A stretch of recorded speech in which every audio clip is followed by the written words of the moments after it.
శ్రీమాత్రే నమః. అమ్మతో ప్రయాణానికి స్వాగతం. అందరికీ కూడా అమ్మవారి ఆశీస్సులు ఉండాలని మనస్ఫూర్తిగా ఆ తల్లిని వేడుకుంటూ, ఈరోజు ఏకాదశి, పైగా శ్రావణ మాసపు గురువారం. పరమ పవిత్రమైనటువంటి ఈ అజయ ఏకాదశి నాడు అసలు ఏం చేయాలి?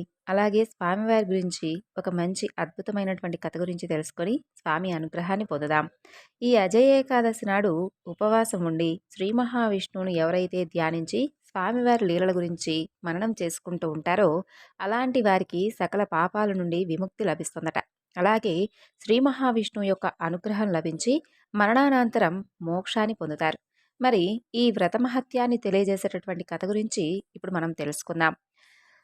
ప్రతి నెలలోనూ 2 ఏకాదశులు వస్తాయి, మనందరికీ తెలిసిన విషయమే. అయితే ఈ జన్మాష్టమి తర్వాత వచ్చేటటువంటి ఏకాదశిని అజయ ఏకాదశి అంటారు. శ్రీ మహావిష్ణువుకు ఏకాదశి అంటే ఎంత ఇష్టమో మనందరికీ తెలిసినటువంటి విషయమే. అయితే శ్రీ మహావిష్ణువు యోగ నిద్రలో ఉన్నటువంటి సమయంలో ఈ అజయ ఏకాదశి వస్తుంది. ఈరోజు ఉపవాసం ఉండి శ్రీ మహావిష్ణువును ఆరాధించాలి. అలాంటి వారికి పాపాల నుండి విముక్తి లభిస్తుంది. పురాణాల ప్రకారం ఏకాదశి యొక్క ప్రాముఖ్యతను శ్రీ మహావిష్ణువు శ్రీకృష్ణుడి యొక్క అవతారంలో స్వయంగా ధర్మరాజు అయినటువంటి యుధిష్ఠిరుడికి చెప్పాడు. ఈ వ్రతం యొక్క ప్రాముఖ్యతను వివరిస్తూ అజయ ఏకాదశి నాడు ఉపవాసం ఉండేవారు అశ్వమేధ యాగం చేసినంతటి పుణ్యాన్ని మూటగట్టుకొని మరణానంతరం విష్ణులోకంలో స్థానాన్ని పొందుతారు అని చెబుతాడు. అలాగే ఈ యొక్క వ్రతకథ గురించి ఈ విధంగా చెప్తాడు. సత్యయుగంలో సూర్యవంశీకుడైనటువంటి హరిశ్చంద్ర మహారాజు ఉండేవాడు. ముందుగా ఈ వ్రతకథ గురించి తెలుసుకునే ముందు హరిశ్చంద్ర మహారాజు గురించి తెలుసుకుందాం.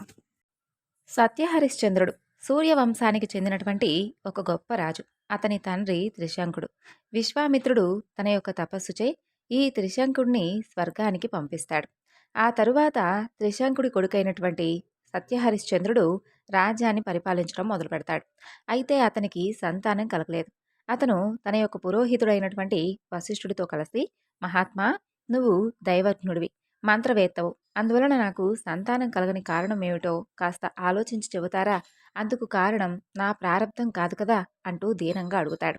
అప్పుడు వశిష్ఠుడు, సంతానం లేకపోవడం కన్నా గొప్ప దుఃఖం లేని మాట నిజమే. వరుణుడు సంతానకారకుడిగా ప్రసిద్ధి చెందినవాడు. అందువలన వరుణుణ్ణి పూజించి సులభంగా సంతానం పొందవచ్చు. మనిషి ప్రయత్నం లేనిదే దైవం కూడా అనుకూలించడు కదా అని చెబుతాడు వశిష్ఠుడు. ఆ మాట మీదుగా గంగానదీ తీరాన హరిశ్చంద్రుడు ఘోరమైనటువంటి తపస్సు చేస్తాడు. ఆ తపస్సుకు వరుణుడు సంతోషించి ప్రత్యక్షమై ఏం వరం కావాలో కోరుకోమని అడుగుతాడు. అప్పుడు హరిశ్చంద్రుడు తన్మయత్వం చెందుతూ ఒక కొడుకును ప్రసాదించి తన యొక్క సంతానహీనత్వాన్ని పోగొట్టమని వేడుకుంటాడు. అప్పుడు వరుణుడు, చక్కని కొడుకును సద్గుణశీలుణ్ణు ఇస్తాను, కానీ నీవు వాడిని నాకు బలిపశువుగా ఇవ్వవలసి వస్తుంది అని అడుగుతాడు. చిరునవ్వుతో అడుగుతాడు.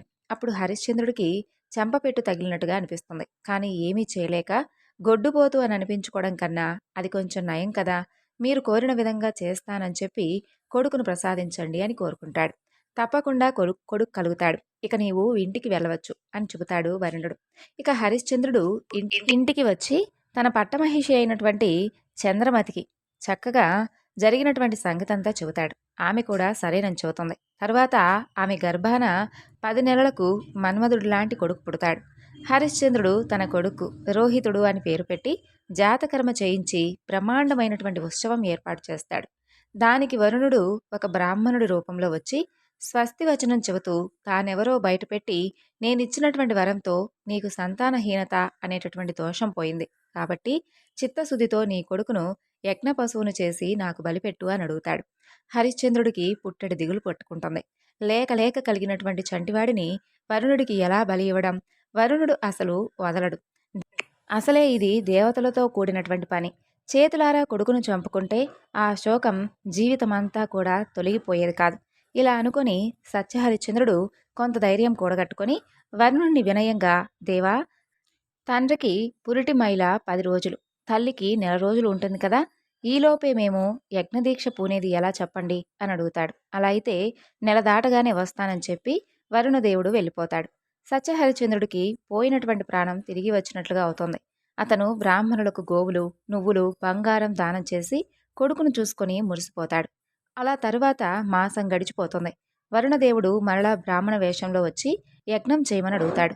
సత్యహరిశ్చంద్రుడు బరువెక్కినటువంటి గుండెతో వరుణుడికి నమస్కారం చేసి తమరి రాక వలన నా ఇల్లు పావనమైంది. పిల్లవాడిని యజ్ఞ పశువుగా ఎలా చేయడం? దంతాలు రానటువంటి పశువు బలికి పనికిరాదు కదా అని అంటాడు. సరే, దంతాలు రాగానే నాకు బలిపెట్టు అని వరుణదేవుడు అక్కడి నుండి వెళ్ళిపోతాడు.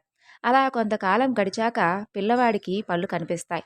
వరుణదేవుడు మరలా వచ్చి యజ్ఞం చేయమని కూర్చుంటాడు. హరిశ్చంద్రుడు మర్యాదలు చేసి, తమకు తెలియనిది ఏముంది, పుట్టు వెంట్రుకలు తీయడం జరగనటువంటి కుర్రవాడు బలికి అసలు పనికిరాడు కదా అని పెద్దలు కూడా చెబుతారు. తప్పకుండా ఆ పని చేస్తాను అని అంటాడు హరిశ్చంద్రుడు. నువ్వు కొడుకు మీద మమకారంతో నోటికొచ్చినటువంటి అబద్ధాలన్నీ ఆడుతూ ఈ విధంగా చెప్పడం భావ్యం కాదని చెప్పి, నీవు కపటివి. పుట్టు వెంట్రుకలు చేయగానే కుర్రవాణ్ణి నాకు బలి ఇవ్వకపోతే నిశ్చయంగా నీకు ఘోరమైనటువంటి శాపాన్ని ఇస్తాను అంటూ, మహోన్నతమైనటువంటి ఇక్ష్వాకు వంశంలో పుట్టి మాట నిలబెట్టుకోలేకపోయాడనేటటువంటి మచ్చ నీకు తెచ్చుకోవద్దు అంటూ అక్కడి నుండి వెళ్ళిపోతాడు. అలా మరికొంతకాలం గడిచిపోతుంది. ఇక పిల్లవాడికి పుట్టు వెంట్రుకలు తీసేటటువంటి సమయం వస్తుంది. ఇక ఆ పిల్లవాడు హరిశ్చంద్రుడు అలాగే తన యొక్క భార్య అయినటువంటి తల్లి ఒడిలో కూర్చొని ఉండగా, రాజా, పిల్లవాడికి పుట్టు వెంట్రుకలు తీస్తున్నారు కదా, ఇక ఆలస్యం దేనికి, యజ్ఞాన్ని ప్రారంభించు అని అంటాడు వరుణదేవుడు. అప్పుడు హరిశ్చంద్రుడు తడుముకోకుండా, ఆ మాట నాకు గుర్తు లేకపోలేదు, కానీ పిల్లవాడు యాగ పశువుగా పనికిరాడు. ఉపనయనం జరిగితేనే కాని వీడికి ద్విజత్వం రాదు. అందాక వీడు 4వ వర్ణం వారి కిందనే లెక్క. కాబట్టి ఇది జరగనటువంటి పని అని చెబుతాడు. ఇక బ్రాహ్మణుడికి 8 ఏళ్లకు, క్షత్రియులకు 14 ఏళ్లకు, వైశ్యునికి 12 ఏళ్లకు ఉపనయనం జరగాలని శాస్త్రాలు నిర్ణయించాయి. కాబట్టి 11వ ఏట పిల్లవాడికి ఉపనయనం జరిపించి శాస్త్రోక్తంగా యజ్ఞం చేసి అందులో వాడిని బలిపశువుని చేసి ఇచ్చుకుంటానని చెప్పి ఇప్పటికి వెళ్ళి రమ్మంటూ హరిశ్చంద్రుడు వరుణదేవుడితో చెబుతాడు. ఆ మాటకు వరుణదేవుడు కాస్త తృప్తిపడి వెళ్ళిపోతాడు. తరువాత తన కొడుకును చూసుకొని హరిశ్చంద్రుడు ఆనందిస్తూ కాలం వెళ్ళబుచ్చుతాడు. అలా కాలక్రమేణా ఆ కుర్రవాడికి 10 సంవత్సరాలు నుండి 11వ సంవత్సరం ప్రవేశిస్తుంది. హరిశ్చంద్రుడు గుండె నిండా బాధతో వాడికి శాస్త్రోక్తంగా ఉపనయనం జరిపిస్తాడు. ఇక వరుణదేవుడు వచ్చి యజ్ఞం చేయమని కూర్చుంటాడు. యజ్ఞం చేయవలసిందే, నేను కాదనను. కానీ ఇప్పటిదాకా వేద విద్య ఆరంభించాడు. నన్ను అనుగ్రహించి వాడి విద్యాభ్యాసం కాస్త పూర్తి కానివ్వండి. వాడిని మీకు తప్పకుండా అవశ్యం బలిస్తాను అంటూ హరిశ్చంద్రుడు ప్రాధేయపడతాడు. అప్పుడు వరుణదేవుడికి విపరీతమైనటువంటి కోపం వస్తుంది. నీ నక్క వినయాలతో జాప్యం చేస్తూ వస్తున్నావు. నీ కొడుకు మీద ఉన్నటువంటి మమకారాన్ని ఇకనైనా తెంచుకో, లేదా నన్నిలా చేస్తావా? నీ మాట నమ్మి ఈసారికి ఇప్పుడు వెళ్ళిపోతున్నాను. నీ కొడుకు వేద విద్య పూర్తి కాగానే వస్తాను అంటూ వరుణదేవుడు అక్కడి నుండి వెళ్ళిపోతాడు. అలా కొంతకాలం గడుస్తుంది. ఇక వరుణదేవుడు వచ్చి కూర్చుంటాడు. కాబోల్రా దేవుడా అనుకొని పుట్టెడు దుఃఖంలో మునిగిపోయినటువంటి హరిశ్చంద్రుని చూసి, ఆ పిల్లవాడు, తండ్రి, ఎందుకలా విచారంగా ఉన్నారు అంటూ కారణం అడిగి తెలుసుకుంటాడు. అప్పుడు ఆ పిల్లవాడికి ప్రాణభయం పట్టుకుంటుంది. అతను మంత్రుల కొడుకుల సహాయంతో అరణ్యంలోకి పారిపోతాడు. తరువాత వరుణదేవుడు వచ్చి ఏమంటాడో అనేటటువంటి భయంతో హరిశ్చంద్రుడు వాడి కోసం వెతికిస్తాడు. కానీ ఆ పిల్లవాడి జాడ కనిపించలేదు. అంతలో యజ్ఞం చేయమంటూ వరుణదేవుడు రానే వస్తాడు. హరిశ్చంద్రుడు భయంతో కంపించిపోతూ వరుణదేవుడికి మొక్కి, నా కొడుకు చావుకు భయపడి పారిపోయాడు. నేనేం చేయను? వాడి కోసం అడవులు, కొండలు, పల్లెలు వెతికించాను. కానీ లాభం లేకపోయింది. తమరేం చేయమంటే అదే చేస్తాను. చివరకు దోషి నేనే అని చెబుతాడు. నన్నింత మోసం చేస్తావా? జలోదరం తీసుకో అంటూ హరిశ్చంద్రుని శపించి వరుణదేవుడు వెళ్ళిపోతాడు. ఇక మూలిగే నక్క మీద తాటికాయ పడ్డట్లుగా హరిశ్చంద్రుడు కొడుకు జాడ తెలియకపోవడంతో వరుణుడు శాపం తగిలి చాలా బాధపడుతూ ఉంటాడు. అలా 1 సంవత్సరం గడిచాక ఆ పిల్లవాడు తన తండ్రి రోగం గురించి తెలిసి ఇంటికి పోతూ ఉండగా ఇంద్రుడు ఒక బ్రాహ్మణుడు రూపంలో వచ్చి ఆ పిల్లవాడిని ఆపి, ఎందుకు పోతున్నావు? నీ తండ్రి తన రోగం నయం కావడం కోసం యజ్ఞం చేసి నిన్ను వరుణదేవుడికి బలిస్తాడు. నువ్వు నీ తండ్రి చచ్చిపోయిందాకా ఆగి నిశ్చితంగా ఆ తరువాత రాధ్యాన్ని ఏలుకో అంటూ సలహా ఇస్తాడు. ఇక మరొక సంవత్సరం గడుస్తుంది. తన తండ్రి జబ్బుతో చాలా బాధపడుతున్నట్లుగా తెలిసి ఆ పిల్లవాడు చావడానికి కూడా సిద్ధపడి మరొకసారి ఇంటికి బయలుదేరతాడు. కానీ ఈసారి కూడా ఇంద్రుడు వద్దు అని చెప్తాడు.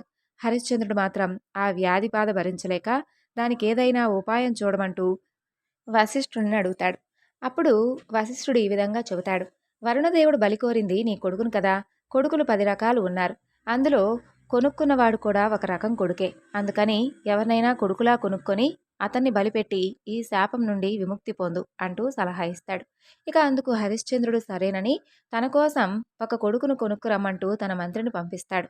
ఆ మంత్రి వెతకగా కటిక దరిద్రుడైనటువంటి అజీగర్తుడు అనేటటువంటి ఒక బ్రాహ్మణుడు తగులుతాడు. ఆయనకు ముగ్గురు కొడుకులు. ఇక సునపుచ్చుడు, సునస్సేపుడు, సునోలాంగుళుడు అనేటటువంటి ఆ ముగ్గురు వాళ్ళు. అయితే అజీగర్తునితో, అయ్యా, మా రాజు రోగ విముక్తుడు కావడానికి నరమేధం తలపెట్టాడు. బలి పశువుగా నీ కొడుకులలో ఒకణ్ణి 100 గోవులకు అమ్ముతావా అని అడుగుతాడు. కటిక దరిద్రుడైనటువంటి ఆ అజీగర్తుడు ఆ మాటకు పరమానందం చెంది తన పెద్ద కొడుకును తప్ప మిగిలినటువంటి ఇద్దరిలో ఎవరినైనా అమ్మడానికి సిద్ధపడతాడు. ఇక మూడో వాణ్ణి తల్లి అస్సలు ఈయను అని చెబుతుంది. అందుచేత ఆ బ్రాహ్మణుడు తన రెండో కొడుకు సునస్తేపుణ్ణి హరిశ్చంద్రుడి మంతికి అమ్మేస్తాడు. ఇక మంత్రి ఆ పిల్లవాడిని తీసుకుని వెళ్ళి హరిశ్చంద్రుడికి ఇస్తాడు. సునస్తేపుణ్ణి యజ్ఞ పశువు చేసి యూపస్తంభానికి కడతారు. ఆ తరువాత ఆ రాజు యాగదీక్ష పూనుతాడు. అది చూసినటువంటి మునులందరూ కూడా నొచ్చుకుంటారు. అప్పుడు సునసేపుడు తనకు రానున్నటువంటి చావును తలుచుకొని తెగ ఏడుస్తూ ఉంటాడు. అప్పుడు కుర్రవాణ్ణి వధించవలసిన వాడు జాలిపడి వాడిని తాను చంపలేను అని చెప్పి దూరంగా పారిపోతాడు. అంతలో ఒక సభాసదుల మధ్య నుంచి ఆ పిల్లవాడి తండ్రి అయినటువంటి అజీగర్తుడు లేచి, రాజా, నేను ఈ బలి పశువుని వధిస్తాను. నాకు ముందు ఇచ్చిన దానికన్నా రెట్టింపు గోవులు ఇస్తావా అని అడుగుతాడు. అందుకు హరిశ్చంద్రుడు సరేనంటాడు. సభలో ఆహారాలు హాహాకారాలు చెలరేగుతాయి. ఆ తరువాత వీడు బ్రాహ్మణుడు కాదు, పిశాచం, లాభం కొద్దీ కొడుకును హత్య చేయడానికి సిద్ధపడినటువంటి మహాపాపి అంటూ ఆ అజీగర్తుని అందరూ కూడా తిట్టిపోస్తూ ఉంటారు. అంతలో విశ్వామిత్రుడు అక్కడికొచ్చి సునస్సేపుని చూసి జాలిపడి, హరిశ్చంద్ర, ఈ పాపిష్టి యజ్ఞం మానుకో. నీ ప్రాణం నీకెంత తీపో వాడికి కూడా వాడి ప్రాణం అంత తీపి కాదా? శాపం పొందినటువంటి నీ తండ్రిని నేను స్వర్గానికి పంపించాను. అందుకైనా ఈ బ్రాహ్మణ పుత్రుని విడిచిపెట్టు అని అంటాడు. అయ్యా, ఈ జలోదరం బాధ భరించలేకుండా ఉన్నాను. దయచేసి యాగభంగం చేయకండి. నేను ఈ కుర్రవాణ్ణి యజ్ఞ పశువుగా కొనుక్కున్నాను అని చెబుతాడు హరిశ్చంద్రుడు. విశ్వామిత్రుడికి కోపం వస్తుంది. అతను సునస్సేపుణ్ణి సమీపించి, ఈ రాజు నిన్నేం చేయగలడు? నీకొక మంత్రం చెబుతాను, దాంతో నీకు సుఖం కలుగుతుందని చెబుతాడు. అప్పుడు విశ్వామిత్రుడు చెప్పినటువంటి మంత్రాన్ని ఆ సునస్సేపుడు జపించేసరికి వరుణదేవుడు ప్రత్యక్షమై సునస్సేపుడిని విడిపించి యజ్ఞం ముగిసినట్లుగా ప్రకటించి హరిశ్చంద్రుడుకున్నటువంటి వ్యాధిని పోగొడతాడు. ఇక సునస్సేపుడు ఆ సభకు నమస్కారం చేసి, అయ్యలారా, ఇప్పుడు నా తండ్రి ఎవరో మీరు నిర్ణయిస్తే నేను ఆయన వెంట వెళ్తాను అని చెబుతాడు. కొందరు సునస్సేపుని తండ్రి హరిశ్చంద్రుడని, కొందరు అజీగర్తుడే అని, మరికొందరు వరుణదేవుడని రకరకాలుగా చెబుతారు. వశిష్ఠుడు మాత్రం సునస్సేపుని తండ్రి విశ్వామిత్రుడే అని చెబుతాడు. ఆ కుర్రవాడు విశ్వామిత్రుని వెంట వెళ్ళిపోతాడు. ఆ తరువాత ఒకనాడు ఇంద్రుని చూడటానికై ఇంద్రసభకు వశిష్ఠ, విశ్వామిత్రులిద్దరూ వస్తారు. వశిష్ఠుడు వంటి మీద అనేక బహుమానాలు ఉండడం చూసి విశ్వామిత్రుడు ఆశ్చర్యంతో, ఎవరు నిన్ను ఇంతగా సన్మానించారు అని అడుగుతాడు. అప్పుడు వశిష్ఠుడు గర్వంతో కూడినటువంటి సంతోషంతో, చంద్రుడి లాంటి సత్యహరిశ్చంద్రుడు మా శిష్యుడు. అతనికి సాటి వచ్చేటటువంటి రాజులు ఎవ్వరున్నారు చెప్పండి? రాజసూయ యాగం చేసి అంతులేనటువంటి దక్షిణలు ఇస్తూ నన్ను ఇలా సత్కరించాడు. నిజం చెప్పడంలో కానీ, దాతృత్వంలో కానీ, శౌర్యంలో కానీ, ధర్మాచరణంలో కానీ ఏ యుగంలోనూ 14 లోకాలలోనూ హరిశ్చంద్రుడితో పోల్చగలిగినటువంటి రాజు లేడు అంటూ హరిశ్చంద్రుణ్ణి తెగ పొగుడుతాడు వశిష్ఠుడు. హరిశ్చంద్రుణ్ణి ఆకాశానికి ఎత్తడం చూసి విశ్వామిత్రుడికి చాలా కోపం వస్తుంది. ఒట్టి అబద్ధాల కోరు, కపటిని ఇంత గొప్ప చేసి చెప్తున్నావేమిటి? ఈ హరిశ్చంద్రుడు వరుణుణ్ణి మోసగించలేదు. ఈ కబుర్లకేం కానీ పందెం పెట్టి మరీ నిరూపిస్తాను. హరిశ్చంద్రుడు అసత్యవాది, దుర్మార్గుడు, దాతకాడు. అలానే చూపించకపోతే పుణ్యమంతా నశించిపోవాలి. నిరూపిస్తే నీ పుణ్యం నటించడానికి ఒప్పుకుంటావా అని అంటాడు. ఇక ఇద్దరి మధ్య మాట పెరుగుతుంది. పంతం కొద్దీ ఇద్దరూ కూడా పందెం ఒప్పుకొని తమ తమ ఆశ్రమాలకు తిరిగి వస్తారు. అలా ఒకనాడు హరిశ్చంద్రుడు అరణ్యంలో తిరుగుతూ ఒక స్త్రీని చూస్తాడు. ఆమె ఘోరంగా ఏడుస్తూ ఉంటుంది. ఆమెను చూసి జాలిపడినటువంటి హరిశ్చంద్రుడు, ఈ భయంకరమైనటువంటి అరణ్యంలో నువ్వు ఒంటరిగా ఎందుకున్నావు? నీ భర్త ఎవరు? నా రాజ్యంలో క్రూరులు, రాక్షసులు ఎవరూ లేరే? నీకు దుఃఖం కలిగించిన వారెవరో చెబితే అతని అంతం చూస్తానంటాడు హరిశ్చంద్రుడు. అడిగిన దానికి ఆ స్త్రీ ఈ విధంగా జవాబిస్తుంది. రాజా, విశ్వామిత్రుడనేటటువంటి ముని నా కోసం తపస్సు చేస్తూ నన్ను బాధ పెడుతున్నాడు. ఆ మాట విని హరిశ్చంద్రుడు, అవునా, సరే, నువ్వేమాత్రం విచారించవద్దు. నిన్ను తపస్సుతో బాధ పెడుతున్నటువంటి విశ్వామిత్రుడి చేత తపస్సు మాన్పిస్తాను అంటూ ఆమెకు మాటిచ్చి విశ్వామిత్రుడి ఆశ్రమానికి వెళ్ళి ఆయనతో, మహాముని, ఎందుకు తపస్సు చేసి ఈ విధంగా దేహపీడకు గురవుతారు? నేను రాజ్యం చేస్తూ ఉండగా పాపబుద్ధితో లోకపీడ కోసం ఈ విధంగా తపస్సు చేయడానికి వీలు లేదు. ఈ పని మానుకోండి. ఇందువలన పుణ్యమా పురుషార్థమా అని అంటాడు. అప్పుడు విశ్వామిత్రుడు ఆ ప్రదేశం విడిచి ఎక్కడికో వెళ్ళిపోతాడు.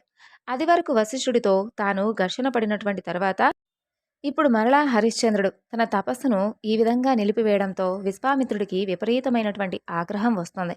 ఆయన హరిశ్చంద్రుని మోసం చేయాలని నిశ్చయించుకుని ఒక రాక్షసుణ్ణి పంది రూపంలో పంపుతాడు. ఆ పంది హరిశ్చంద్రుని యొక్క ఉపవనంలో వచ్చి పడి అక్కడ ఉన్నటువంటి భటులందరినీ కూడా హడలుగొట్టి పూల మొక్కలన్నింటినీ కూడా ధ్వంసం చేస్తుంది. మాలలు కట్టేవాళ్ళు దానిని బాణాలతో కొట్టినా అది ఏమాత్రం చలించలేదు. అది మామూలు పంది కాదని తెలుసుకుని వాళ్ళు పారిపోయి రాజుగారితో మొరపెట్టుకుంటారు. హరిశ్చంద్రుడు గుర్రమెక్కి కొందరు సైనికులను వెంటబెట్టుకుని దూరంగా గుర్రుగుర్రుమంటున్నటువంటి ఆ పందిని ధ్వంసం చేసినటువంటి పూల మొక్కలను చూసి కోపం ఆపుకోలేక దాని మీద బాణాలు కురిపిస్తాడు. అది చావకపోగా మరలా కనపడుతూ అదృశ్యమవుతూ హరిశ్చంద్రుణ్ణి నానా తిప్పలు పెడుతుంది. చివరకు పారిపోతుంటే హరిశ్చంద్రుడు దాన్ని వెంట తరుముతాడు. అలా పోగా పోగా అరణ్యం మధ్యలో ఒక సెలయేరు తగులుతుంది. అడవి పంది జాడలేదు. హరిశ్చంద్రుడు గుర్రానికి నీళ్లు తాగించి తాను తాగి తిరిగిపోవడానికి దారి ఏదా అని చెప్పి ఆలోచిస్తూ ఉండగా విశ్వామిత్రుడు ఒక వృద్ధ బ్రాహ్మణుడి రూపంలో వస్తాడు. హరిశ్చంద్రుడు నమస్కరించగా విశ్వామిత్రుడు, నీవు రాజువు కదూ, నిర్జనమైనటువంటి ఈ ప్రదేశానికి ఒంటరిగా ఎందుకు రావాల్సి వచ్చిందని అడుగుతాడు. అప్పుడు హరిశ్చంద్రుడు బ్రాహ్మణ రూపంలో ఉన్నటువంటి విశ్వామిత్రుడికి ఆ పంది విషయం అంతా చెప్పి తిరిగిపోవడం ఏ విధంగా తెలియడం లేదు, కాబట్టి దయచేసి దారి చెప్పండి అని అడుగుతాడు. దానికి విశ్వామిత్రుడు, రాజా, ఇది ఒక పుణ్యతీర్థం. ఇందులో స్నానం చేసి పితృదేవతలకు తర్పణాలు వదిలి ఆ తరువాత శక్తి కొద్దీ దాన ధర్మాలు చేయాలి. నీకు తోచినది నాకు దానం ఇచ్చావంటే నీకు దారి చూపిస్తానంటాడు. దానికి హరిశ్చంద్రుడు ఈ విధంగా అంటాడు, స్వామి, నువ్వేది కోరితే అది తప్పక ఇస్తాను. ఏం కావాలి? బంగారమా, గుర్రాలా, భూఖండమా, ధనమా? ఇంతకు పూర్వం రాజసూయం చేసినప్పుడు మునుల సమక్షంలో అందరికీ కూడా నేను ఎన్నో రకాల దానాలు చేస్తాను. ఈ తీర్థం పవిత్రమైనది. నువ్వేది కోరినా తప్పకుండా ఇస్తానంటాడు. అప్పుడు విశ్వామిత్రుడు, రాజా, నువ్వు అంత గొప్పవాడివే. సూర్యవంశంలో పుట్టినటువంటి నీ గురించి నీ అంతటి వాడు లేడని వశిష్ఠుడు కూడా అనగా నేను విన్నాను. అతను అబద్ధమాడతాడా? నువ్వు మహాదాతవు, భూమికంతటికీ కూడా రాజువు. నా కొడుకు వివాహం జరిపించు అని అడుగుతాడు విశ్వామిత్రుడు. ఆయన మాయతో ఒక 10 ఏళ్ల పిల్లలను ఒక యువకుణ్ణి సృష్టించి తెచ్చి, వీళ్ళే నా పిల్లలు, పెళ్లి కావలసినటువంటి వధూవరులు, వీళ్ళకు పెళ్లి చేస్తే రాజసూయ యాగం చేసిన దానికన్నా కూడా ఎక్కువ పుణ్యం వస్తుందని చెబుతాడు. అప్పుడు హరిశ్చంద్రుడు సరేనని చెప్పి ఒప్పుకొని ఆ ముసలి బ్రాహ్మణుడి రూపంలో ఉన్నటువంటి విశ్వామిత్రుడు చూపించినటువంటి దారిన తన నగరానికి వెళ్ళిపోతాడు. ఇక విశ్వామిత్రుడు తన ఆశ్రమానికి వచ్చి ఆ వధూవరులకు పెళ్లి చేసి హరిశ్చంద్రుని చూడబోయేసరికి అతను అగ్నిగృహంలో ఉంటాడు.